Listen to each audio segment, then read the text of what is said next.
tout d'abord sur ce test PCR qui aurait perforé la cloison nasale d'une américaine et provoqué une fuite du liquide céphalo-rachidien. C'est vrai ou pas? Avec l'écouvillon, une américaine a vu son liquide céphalo-rachidien couler par le nez. Vrai? Faux? Alors, et qu'est-ce que s'est-il passé? On va rassurer tout le monde. Oui. Certes, ce test peut ne pas être très agréable.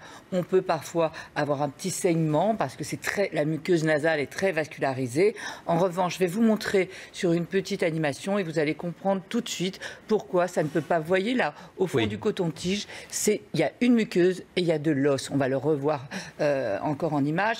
Donc, quand on met l'écouvillon, vous voyez, là on le sortait, mais on va le revoir. Quand on fait pénétrer l'écouvillon, il va au fond du nasopharynx. Là, il bute sur une muqueuse, la paroi, si vous voulez, la peau, un peu, c'est pas, comme une peau, si vous voulez, et sur de l'os. Donc, il ne peut pas pénétrer. La seule chose qui peut arriver, puisqu'on parle de liquide céphalo-rachidien, vous savez, on connaît tous les péridurales.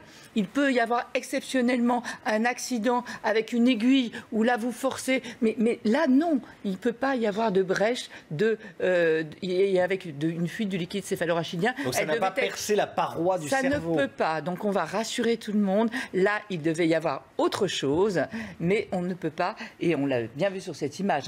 Donc quand le coton-tige, ce n'est pas une aiguille, c'est un coton-tige un peu plus long. Quand il pénètre, il va buter sur la muqueuse. Après, il y a de l'os. Vous imaginez bien qu'on ne peut pas perforer tout ça avec un coton-tige. Bon.